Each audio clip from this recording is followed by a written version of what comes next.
Hello class, welcome to the last part of this tutorial. So in this part we're going to be talking about a couple different ways on texturing all these objects.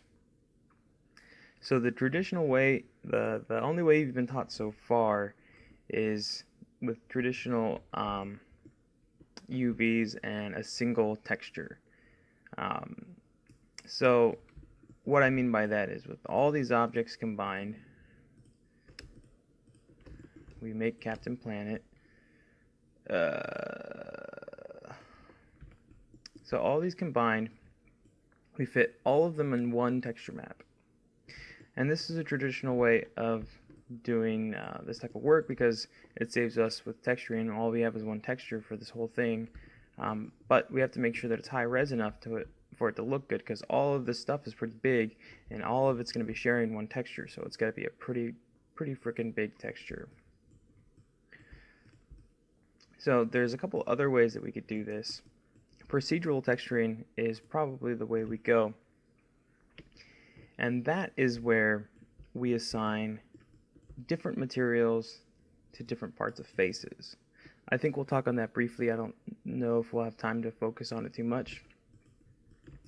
And then the last thing would be to create a unique texture and unique UV set for every single object. So I think the first thing we're going to do is take all of these objects and create one huge texture for all of them. So as you can see, we still have some free space over here. So if I was going to continue, I would keep building and building, and then that's how I would get more space filled out of here. Although I could try resizing these, although I don't think I'd get much room there. Alright, so just as before, we have all of our objects selected, and I can go under polygons, down to the bottom to UV snapshot, and I'm going to set up to my Maya textures, and I'm going to call this my hallway UVs. I'm going to save that out. And like I was saying before, this is going to have to be a pretty big texture, so a 4096 is what I'm going to go with for now. I could go a little higher, but I'm going to stick with 4096 just so we don't blow up our computers. Alright, so I'm going to open up Photoshop, and I can go ahead and find, well, I'll just open it up in here, I guess. So the idea here is that although this is somewhat space-saving, efficient way of doing this by assigning one texture to all these objects, it's not necessarily the best looking way to do it. So, and what I mean by that is that because we're going to be duplicating these objects, and remember, we're going to be doing it quite a few times in one little area, they'll all share the same texture. So if there's a lot of contrast between these textures, if there's like a black smudgy thing here, and then like who knows, like all that kind of stuff you're going to see repeating over and over, anything that's repeating. So that means two things. First thing is that it has to look good uniform. The second thing means that probably means that they're all going to have to be clean objects. So if we were to put damage on one of these stepways, it would look weird if every single one of these stepways had the same exact damage. It wouldn't feel right. So this approach, we're going to be assigning very clean textures to all of these components. Alright, so we're in our in Photoshop, sorry about that, and now let's take a look at some textures that maybe we can find for this. So I'll go to CG textures, and even before I do that, I'm going to Google up sci-fi hallway. We'll see what we get. And right away we start to see some pretty cool stuff. This is pretty traditional, I think. White on blue on gray on shiny floor. As you can see here, everything is pretty clean, which is cool. That's kind of what we're shooting for, so that would work well for us. And you can see here, once again, everything is relatively clean. The floor tiles aren't as clean, but I don't believe this is a repeating texture either. You can see that, here we go, this has very little definition on the surface detail. This is my favorite kind of sci-fi, where it's grungy and dirty and lived in, because even though the future is, I'm sure, filled with little cleaning robots and everything, you know, we don't expect to see that. We want to see some dirt, some grime. Alright, so what I think I'm going to end up having to do is a very, very basic color scheme, and then we can add a little bit of texture on top.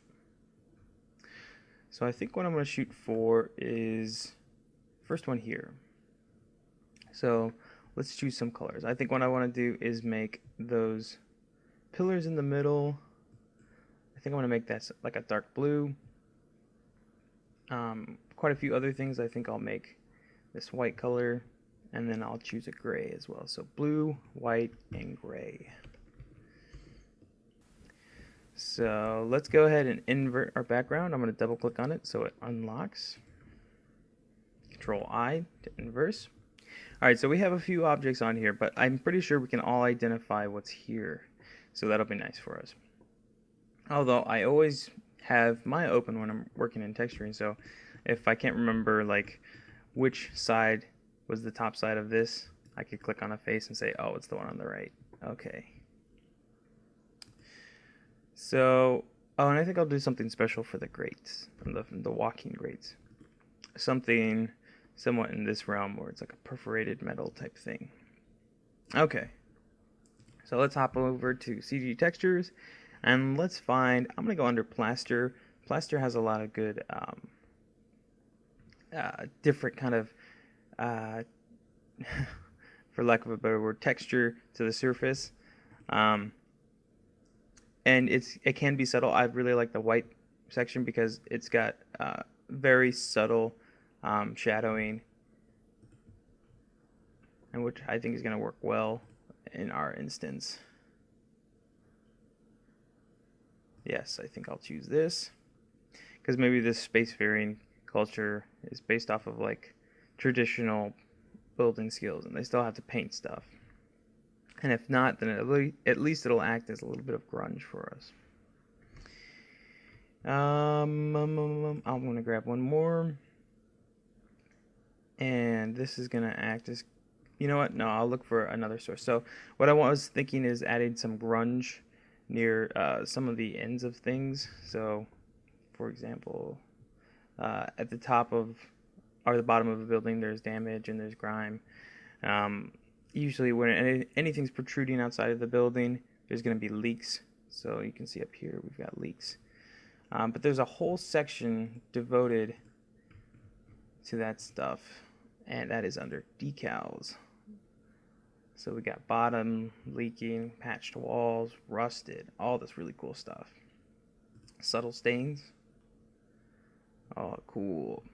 And you have to be a little bit sparing with this kind of stuff because these 3D artists work in this stuff all the time, every day. So they will recognize these decals if you don't hide them well enough. So you don't want to make these the standout piece in your showcase. You want them to be more subtle. You know, let's work with that white plaster first. So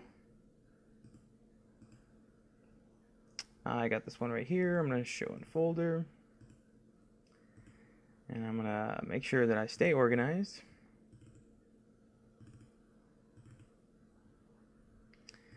Alright, and like I said before, I still have a library from all the other stuff I have. So I've got some of that old metal.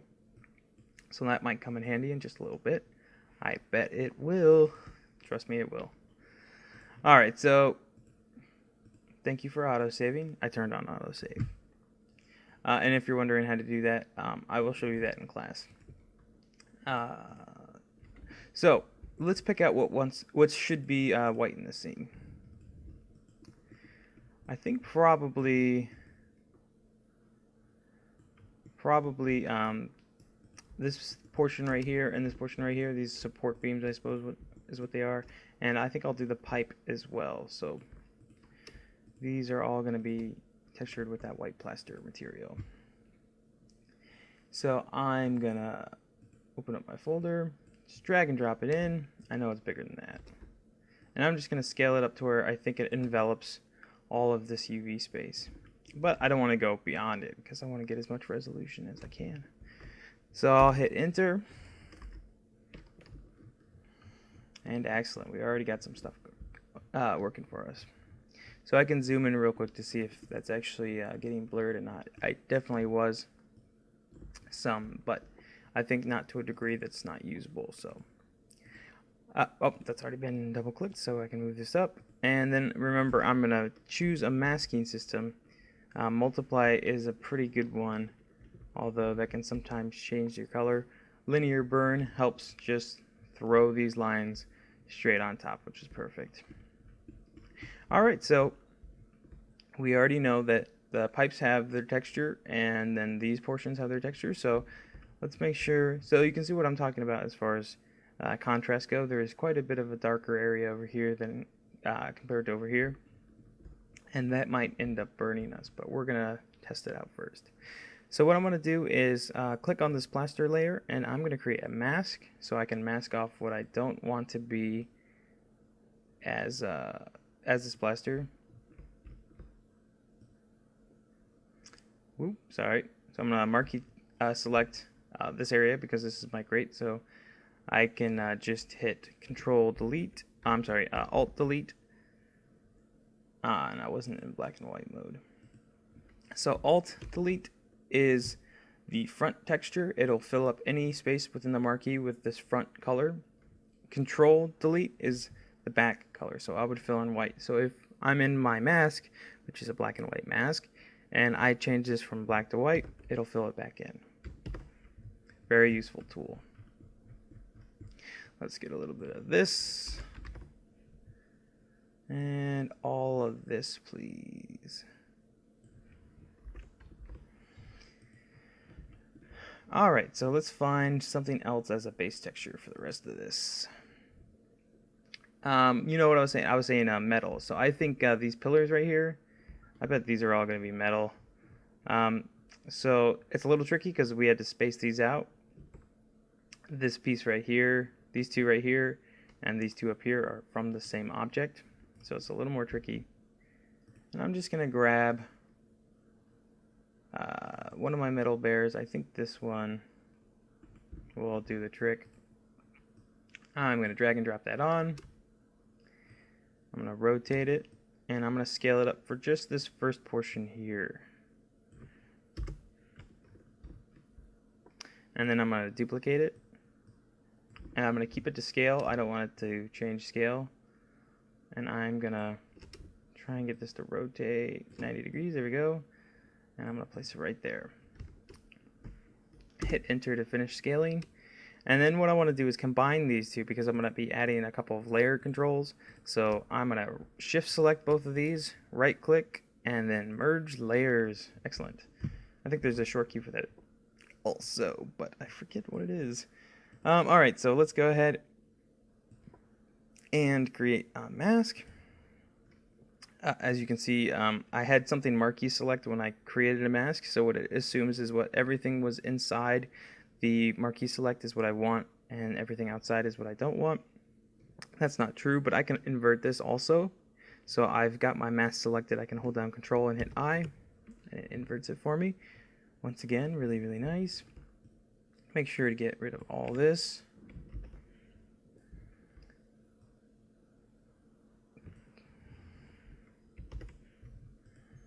And I think I'll go with my polygon tool at this point.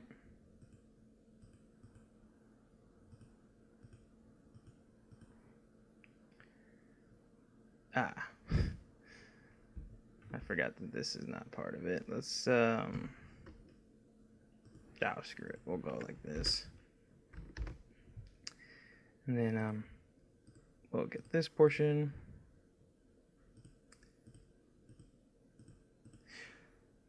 So this kind of texturing compositing, this is something that we're going to do to a higher degree later on. So we'll be mixing a lot more varied different types of materials. And not only are we going to be doing this with the diffuse, with our color, we're also going to be doing it with our normal maps and our spec maps and our roughness maps and our emissives and everything else that we want to do. If there was a drinking game that describes how many different kind of masks that 3D artists use, by the end of this class you'll do a little bit better in that game. Alright, so now I want to add I want to add a levels first. I think Control Alt G, and then I can start to play around with these to try and find some darker values. So I want this metal to be pretty freaking dark. Nearly black. Alright, I think that's going to be good. Alright, so the next part let's talk about is this, the stepping stones. Stepping stones, I guess. And what I think I want to do is grab the same metal. So I'm going to Control Shift select both of these and drag them down to new layer, and that just duplicates my layer. And then this time I'm going to drag this down over here, and then I'm going to work my way into, let's pull that up a little bit. I'm just going to grab everything that I actually want this time because there's less of that than what I don't want. Oh my goodness. Hope I'm not making you guys sick doing that. Alright. So now I just basically did the inverse of what I wanted. Now I can just Control I on that. Oop. I have to get out of this selection. Then Control I. And there we go. Now let's change the color of this a little bit. Let's make it, instead of like a really dark color, let's make it more of a light metal.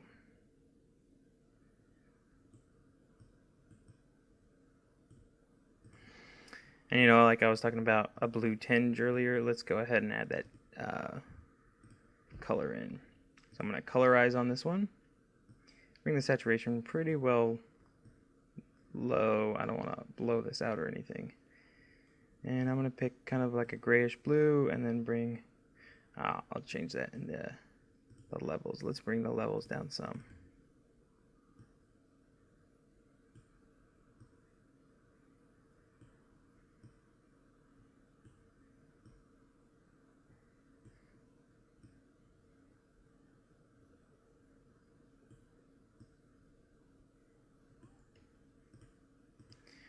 Alright, that's not bad. Alright, so we have one last big piece, I believe. I think it's only one last piece. We got that. Oh, that's right, this is a light. So what we could do is just color that a single color in Photoshop. The background's actually already white, so that kind of helps us a little bit, but I'm going to do a little better with that, and I'm going to create a new layer. I'm going to drag it up to the top, and I'll change it from pure white to something like a little bluer, so we're assuming that this is being lit with LEDs, because that's futuristic, I think. Alright, and I'm going to go ahead and find a color which I think would work.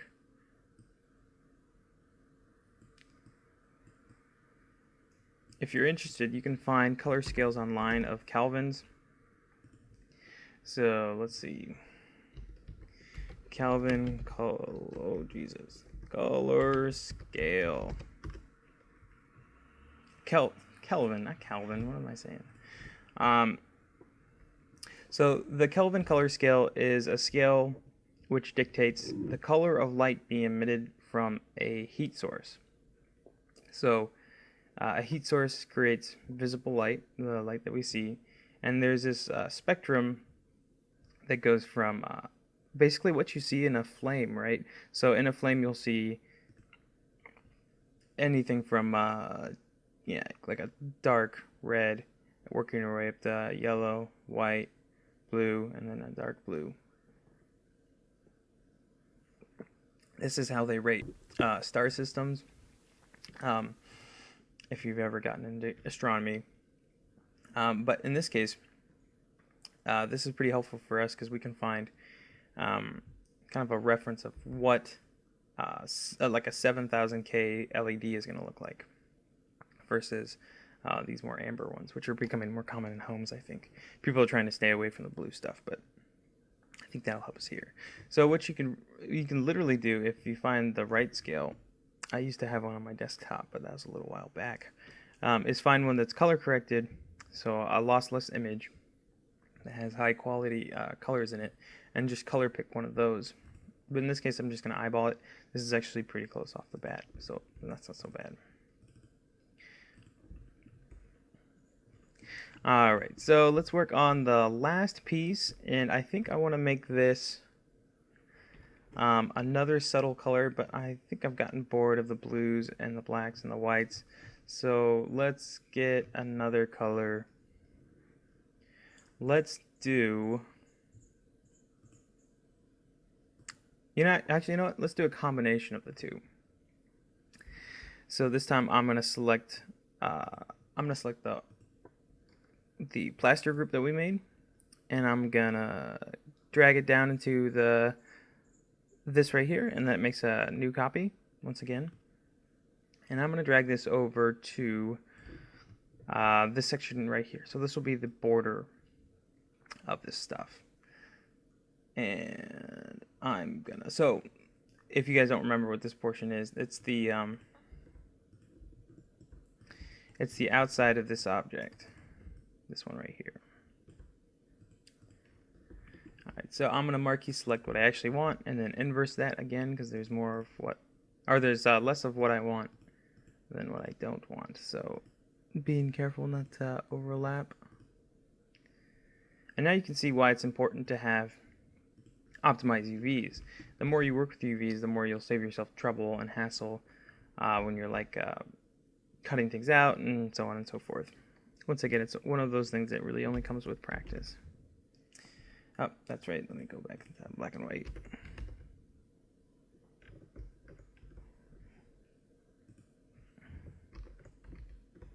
There we go. Sorry about that. And I'm going to go ahead and unselect this and then inverse it.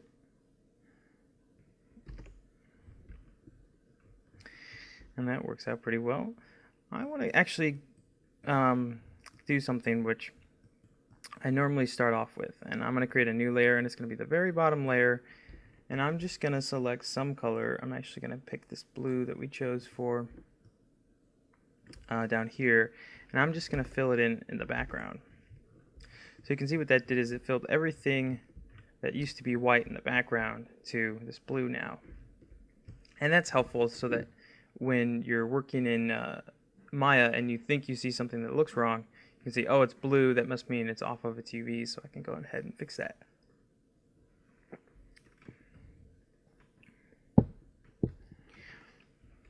Alright, so the very last piece is this one right here, and what I think I want to do is choose a new metal for it. I think I already chose blue for this. Did I choose blue? Or is that just coincidence? Well, anyways, I want to pick a new metal for this part. So, and I think I already have a different metal.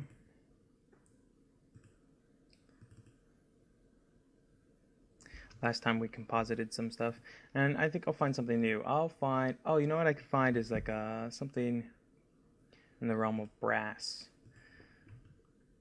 I think that'd be cool complementary color for the blues, dark blues, so long as it's a darker kind of amber. So let's see. We can probably find some stuff in metal, and normally it's in bare, but I want to go into bronze and copper. Might lead me more to where I'm looking for. And a lot of this stuff is really dirty, really dirty, and it won't match the rest of our scene if it's the only thing that's dirty. There we go. That's something.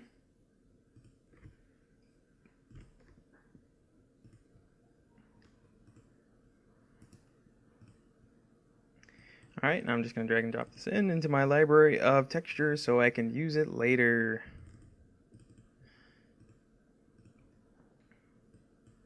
Drag and drop it. Wedding pictures. Okay, so I'm just going to drag and drop this in. And I'm going to stretch it out so it fills up this whole piece. And actually, maybe I could even rotate it to fit along so that these lines look like they're kind of vertical lines. I mean, the horizontal lines that go along with the these grooves that we painted in, or not painted in, not painted in, put in ourselves through geometry. All right, and now I gotta find where this layer of white is coming from. Which one of these is it? It is this one, and I don't want that one, so I'm going to marquee select it. And I'm going to fill that in with black by using Alt. Alright, so one last thing I want to do is a little bit of hand-painted ambient occlusion. And remember what we were saying earlier is ambient occlusion is where we darken in areas like crevices or planes where are like, oh my goodness, it's too early, my brain's broken. Corners of rooms where walls meet. Is typically where we see most of our ambient occlusion. So I want to do that on my bronze. So I'm going to select that layer. And actually I'm going to duplicate it just in case I mess up and I want to go back. So I'll work on the top layer so I can actually see what I'm doing. And what I want to do is I'll start off with the burn tool. And I have to make this a smart object, so I will. And I'm just going to be using my mouse for this. But what the burn tool is it darkens in things. And that works well for us because that's exactly what we want to do. So I'm going to bring this up and let's try changing. Yeah, so what I did is I changed my range from highlights, which is just taking care of the highlight stuff, to midtones, which is more, I mean, this is more of a midtone image, and once you go over these darker areas, it really starts to complement stuff. So I'm just going to go in these crevices and start to darken up the very middle of them. So the idea here is the same thing that special effects artists do with real life models, is that they're adding grunge in areas that would be hard to clean, because like I was saying earlier, like this is a sci-fi world and maybe it's got cleaning robots and everything, but like are they committing so much time to these cleaning robots to get every nook and cranny? Probably not even in a you know, utopian society. So excuse all the clicking. I'll go ahead and break while I do this, and then come back when I'm done so you guys don't have to sit here and watch me do this. Alright, so we're back. So I added in all this dark area. What I want to do is turn off my UV so they're not getting in the way. And we can kind of get an idea of what this is going to look like. What I want to do right before I finish this and call it done. And this is very rough, by the way. Normally I spend quite a long time on my texturing, but just as a general kind of lesson for you guys. And we'll go into hue saturation on this bronze layer. What I want to do is darken this up a little bit. So pull the saturation down, pull the lightness down. And what I'm looking for is a complementary color to my blue down here so that we have a nice little thing, complementary color. I just already said it. So anyways, all right, so I think we have all of our pieces done. Very, very roughly, obviously. This is kind of like my base layer. What I would typically do is put on a base layer and then kind of work my way up from there. So I'm going to save this. It's going to be hallway text. Alright, and I also want to save this as a target. TGA hallway underscore diffuse. And so it asked me if I wanted to do a 32-bit. I do not have an alpha channel, so I don't need to. So I can click 24, and that'll be sufficient for my needs. Oh man, autosave is going crazy. Alright. So we just did the first version of all of our texturing. So let's select all of our objects. Oops, that's minus our big rotating thing. Oh, there was one thing I wanted to do, actually. I forgot about this. So I wanted a perforated metal for my standing bit here. So let's do that. It'll be our final final piece to source out. So back in CG textures, I'm gonna go back. I don't know if they have a perforated actual metal, but what I'm gonna do is pick galvanized, and we're gonna make our own. Ooh boy, these are small. Well, I guess that section is small, but I'm gonna go ahead and pick a big one. If I was to refresh the page, we can see that my quota is down to 12 megabytes. I'm actually surprised that it's that far. I would have expected more. So I'm gonna drop in my galvanized, minimize all this, open up my Photoshop once more, and then I'm gonna drop in my galvanized. And I'm gonna go ahead and shrink this down some. If you hold Control Alt and grab one of these corners, it will scale uniformly, which is a nice thing to do. Alright, so I just hit enter, and I want to move this up to the top because it's going to be my most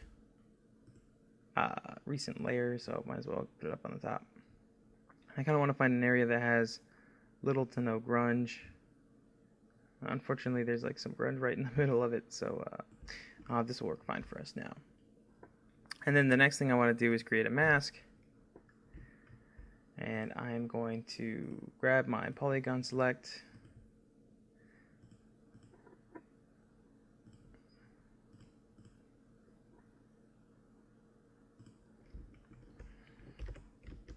Fill it in with black.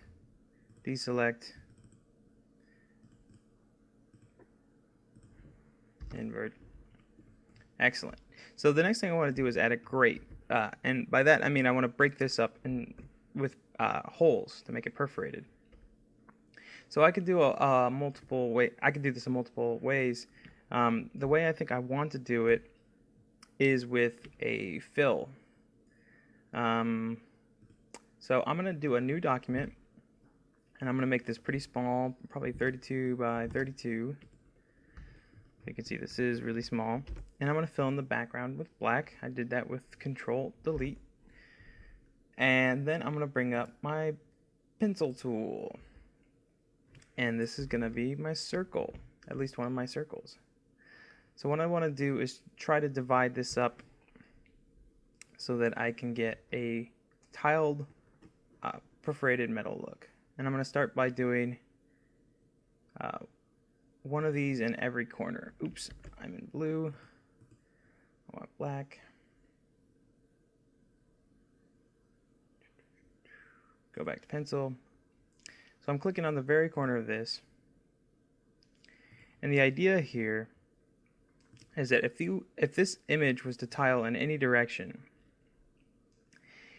it's going to give me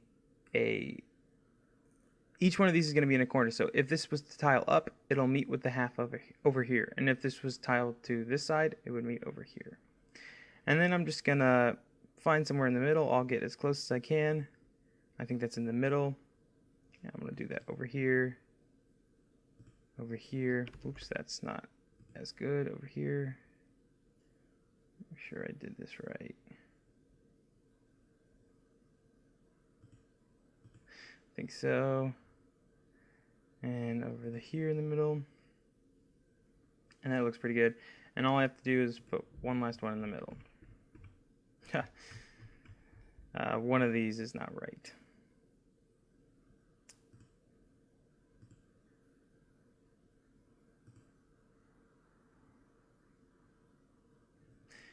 You know what I could do is I could add some borders. So if you don't have this tool in Photoshop enabled, you can see that I was way off. Way off. What am I doing? Alright, so let's try this again. The correct way.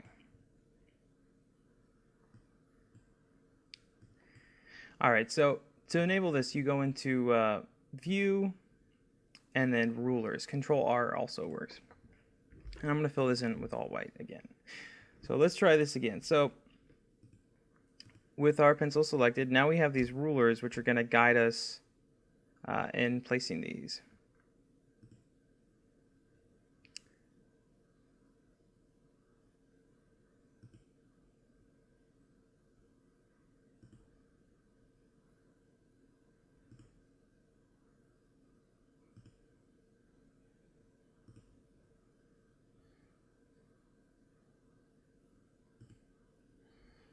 So you can see I can bring one down just to double check. Yep, these are all level now. And I'm going to do one of those and one of these. And I'll bring down,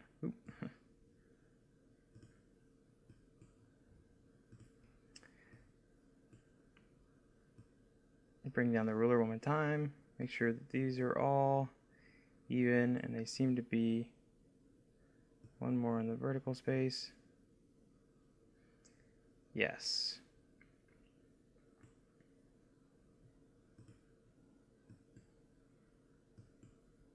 So I'm just going to get rid of these. I don't need them anymore. And now I have a tileable dot, polka dot, essentially texture. So the next thing I'm going to do is bring this into our fill patterns. So Photoshop has a bunch of stock fill patterns, but I don't find much of them very useful, so I usually make most of my own. So we're going to use this pattern here. I'm sorry. Edit. Oh wait, no, that was right. So we'll go into Edit and then Define Pattern. So we'll call this Holes. And then save that. And now we can move back into our actual texture. And what I want to do is make sure my UVs are on real quick.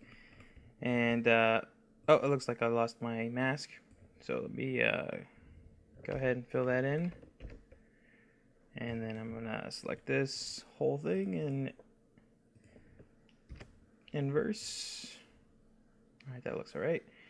And then the next thing I want to do is marquee select again. And this time we're going to fill in with that pattern that we just created. So the way we do that is I'll go into Edit and then Fill with my marquee selection, and then we can see, look, our pattern's right there. So that's really cool. I'll go ahead and hit Fill, and what we see is the black has become invisible because that's how the mask works, and the white is visible. And yeah, that looks pretty good. One thing I'll do to this really quickly is soften it up a bit. So as you can see, these holes are really strong right now. So we'll bring those back a little bit, and we could do that with the blur tool right here. I'll just have a really big blur size, and with the mask tool selected, I'll click a couple times, and as you can see, it blurs those up nicely. So that looks much nicer from a distance. Alright, so we can turn off our UVs again and go ahead and save this out. So I'll go under File, Save As, and we'll make a Targa, and we'll do hallway diff. Sorry, I did this once before and my recording crashed, so that is why some of this stuff is kind of weird. Alright, so we hadn't already applied our material, so let's create a new material. I'm going to scroll down here and I'm going to create a new blend. Blend is the guy that originally came up with the shading algorithm. I guess he was probably a cool guy. someone that you would definitely invite to all your parties. And then we're going to choose hallway diff. So sorry if I walk through that a little quickly. You double click on your blend to bring up its properties, and then you can come under color. You click on this little box, and then it'll ask you to choose what do you want to fill this with.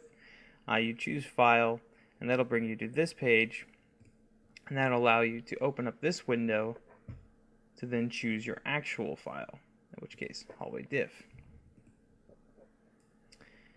And now we have to assign it to our objects. So let's select our objects. It's a little confusing because I've already got these all selected. And I'm going to deselect my hallway. And now I'm going to apply this new blend that I made. Alright, it looks like it was pretty much exactly the same as the last one, so that worked out nicely. So as you can see, all of our objects has texture. It's not necessarily the best textures in the world, but it's not a bad place to start. What I'd like to do is, like I was saying before, is add damage to stuff, but it's a little tricky because when we start duplicating these, it's going to look weird to see the same textures over and over. So you can see as an example, we see the scratch over and over and over. And looking at an angle like this, you see the same material over and over and over. So there are benefits to this in the fact that there's only one texture, like I was saying before, so there's only one material to handle all these. So it's convenient, but not necessarily the best choice. So let's go ahead and make our normal maps for this real quick. Alright, so I've got Crazy Bump open. So what I want to do is open from a photograph because we already have a photograph of this. And today we're going to talk about compositing our normal maps. So what I mean by that is creating something in Crazy Bump which looks good for a portion of our textures, copying that, importing it into Photoshop, selecting what we wanted out of that, and then doing it over and over until we have everything that we really want. So I'm going to select this one to start off with. I'm not exactly sure what's going to be the best, but this isn't a bad start. We can see that the hole's going the right direction. Everything is looking pretty good. But you can see that there's some things that look better than others. So let's pick and choose. Let's go with the biggest thing first. That would be this wall. Like I said, what I normally do is bring everything down to 0. So I'm starting with a blank slate. I don't have to worry about cross-contaminating my scene with their default settings because their default settings can be pretty bad. So I'm going to bring the light over here, holding down the right key to bring it to the side so I get more shadow. And like I said, let's start with very large detail. And that's something that I want to be careful with. I don't want to blow out the size of these walls. Large detail. You can see that that actually tones down the very large detail. Take a look at that again. So there's no large detail in this, and now there is. You can see that it softened it up. It's going to be a little hard to see on YouTube, but trust me, it does do that. Medium detail, I'm going to bring up a little bit. Fine detail, very gradually. Not going to overdo it. Very fine detail. Not bad. They also allow you to reverse very fine detail. It's the only one that they'll let you do that. And I suppose that that's so that you don't get your fine detail stacking on top of very fine detail. They want to give you some option to kind of pick and choose. So that's looking pretty good up close. I'd buy that. I think that's a wall. So I'm gonna, let's try shape recognition real quick just because I'll give them the benefit of the doubt. And you can see in this instance we have a bunch of different contrasting colors in our image, and it's creating these false planes. You can see that it divots in like this, so we can't have this at all. Shape recognition has to be set to not. And intensity looks pretty good, so I think that all looks pretty good. Let's go ahead and save this out, and I'm going to save normals to clipboard. so that I can bring it straight into Photoshop. And what I'm going to do first is get all of my diff stuff out of the way. So I'm going to shift select everything that was adding into my colors and minimize it. Now what I can do is just Control V, turn back on my UV so I can see what I'm actually doing. And let's go ahead and select what we want. So you can see that there's a problem right here already where part of our map is overlapping here, and that might actually be in our diffuse as well. Let's take a look. It actually is. So before we keep doing this, let's go ahead and fix this real quick. We can see that it is happening here, so I'm going to marquee select this and make sure I'm adding black into the map. There we go. So now I'm going to get rid of my UVs, file, save, I'll save the whole document, file, save as, and then we're going to make sure that this is a targa, and then we're going to call this our hallway diff. Now because this was kind of off on the side, what I'm going to do in this case in the normal map, because I don't want to go back into everything else and redo all of those steps again, I'm just going to grab the clone stamp tool. I'm going to click over here and I'm just going to fill in this area with my clone stamp.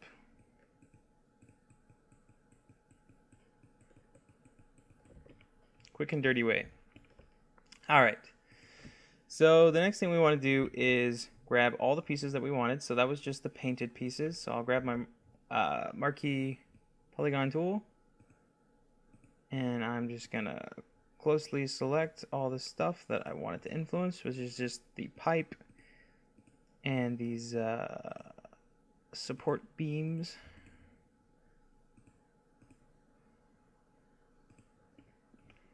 Alright, and then we're going to do the same thing as before. We're going to create a mask. So because I had all that stuff selected and then I created my mask, it did the right thing this time. It assumed that I wanted what I had in my selection. So that worked out perfectly. Let's double check though to make sure that we're not getting anything else that we want from this. So let's see if we get any other kind of surface here that resembles the kind of stuff we want. Looks like the metal is too strong and blurry, so is this.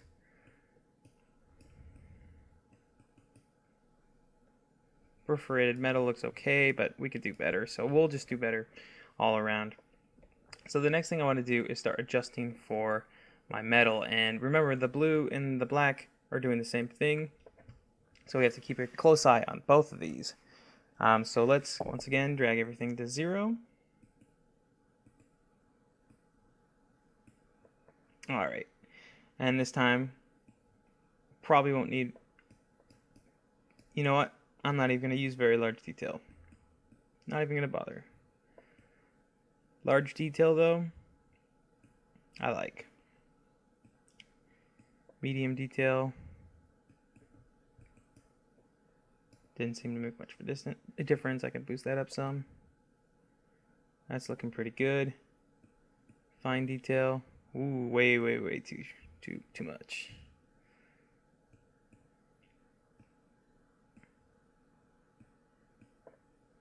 Looks like I'm going to be turning off fine detail. See what very fine detail does this yet. See, it looks nasty. So I have to make sure that I'm getting all the detail I want out of my large and my medium detail settings.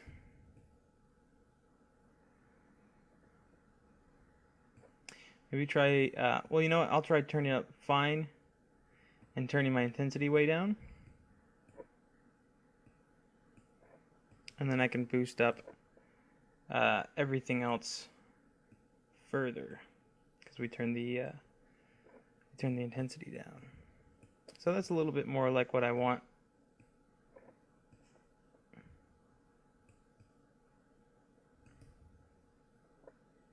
Yeah, I think that's looking pretty good. So this is going to be our metal. Let's see if it works for our brass type thing as well.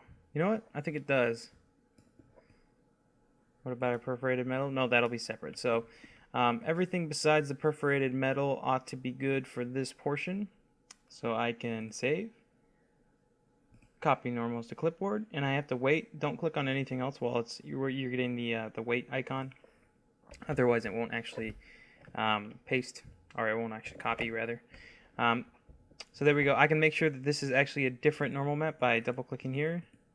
So we can see, yes, it's much different. And now I just want to, actually what I can do is hold down Control and then click on my mask, and that'll select everything in the mask for my last layer. And then I can create a new mask.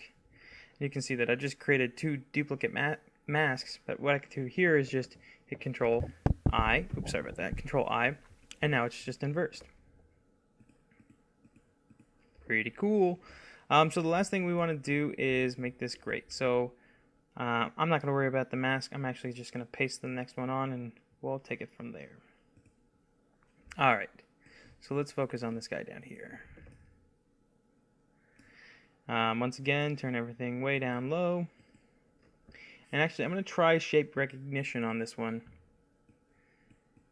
Let me try turning it up all the way. We'll see if we get anything. No, that looks like crap. Sorry, guys. It does.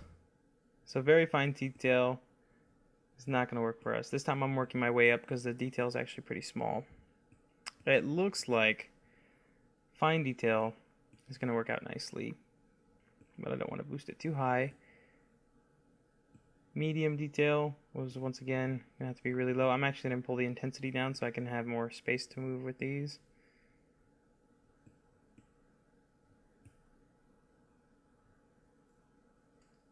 And I think I might already be there. Let me try large real quick. Yeah, I think I like this. So I'm going to go ahead and save this out. Save. Copy normals to clipboard. Wait. We'll wait. Alright, we're done. And now I can just paste it in. And you can see that it's actually a lot more subtle than the last one. And that's good. And let's go ahead and marquee select it.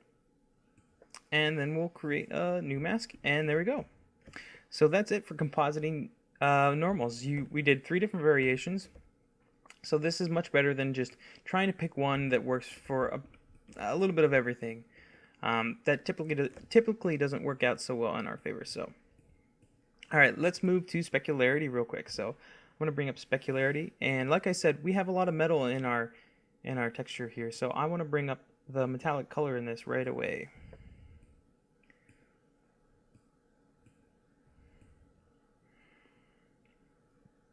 Excellent, that looks very good.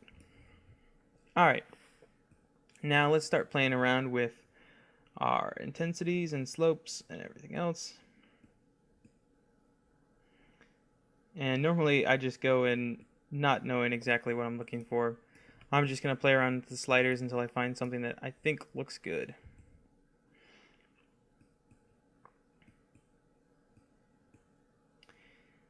And I want to use actually texture influence on this one, because I wanted to read the textures and use those as my specularity. Enhanced details sometimes works out in your favor, sometimes it doesn't. In this case, the brightness is much too high.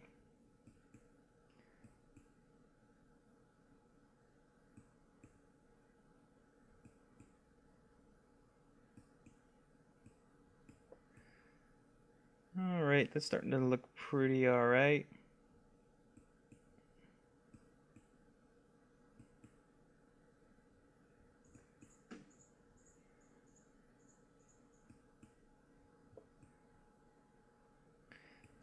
I'm not sure where this is coming from, these edge glow problems.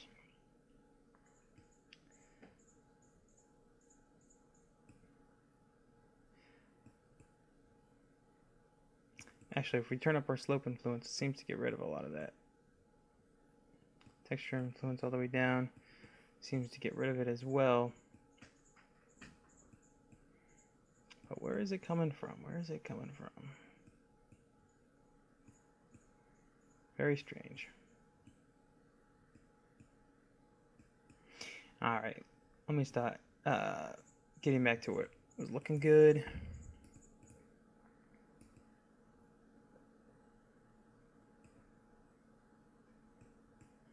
And you can do the same thing here that we were doing before, where we're compositing. I'm just going to choose one that kind of fits everything, so that's why it's taking a little bit longer.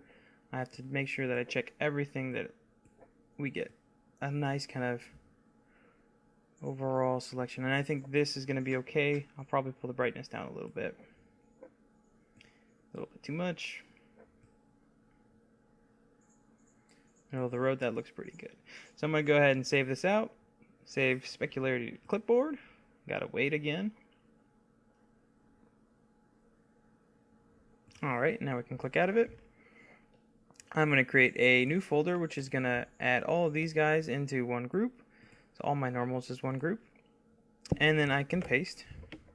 And I have my specularity. So I'm going to go ahead and save this stuff out. I'll go to Save As. And we'll go into Targa. Oops, I'm sorry about that. Targa. And then hallway. Underscore spec. And in this case, we do have color in this image. Normally, you can go with the 16-bit if you're using black and white channels only in your specularity, which is mostly common. But because we have the metallic stuff, I have to choose 24-bit. And then next, I want to save out my normal map, so I'll go into File, Save As, Targa, Hallway, Norm. And this is also a 24-bit. Alright, so let's go ahead and plug this stuff in. So I'm going to open up my Hypershade again. I'll scroll this down so it's out of the way. Double click on my blend. And the first thing we're going to do is plug in our normal map. So I'll click on the bump mapping. And I'll go under File. And I want to make sure that I don't continue on just yet. I have to make sure that I use as tangent space normals. This is very important. Please pay attention to this portion. Use as tangent space normals. If used as a bump map, what it's looking for is a black and white image. But because we have a groovy purplish one, we have to choose tangent space normals. Object space normals is in another space realm. So tangent space is relative to the surface detail. Object space is relevant in a world space, even though it says object space. It's a little confusing, but tangent space is what we want. All right, now that I've got that point across, let's go back into the bump value and click on this little bump box, which will lead us to our file page. And then we can select our normal map applied. All right, and you can see now it's been applied. It's pretty subtle, which is what I was looking for, but still not great. So these images, even though they're 4K, are not giving us the kind of resolution we're looking for.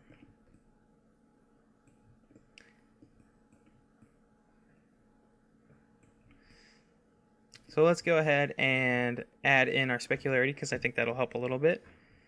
I'll right click on my material, on my objects, and go under material attributes. And I'm going to click on specular color and do the same process before. Click on the file, click on the box, and hallway spec.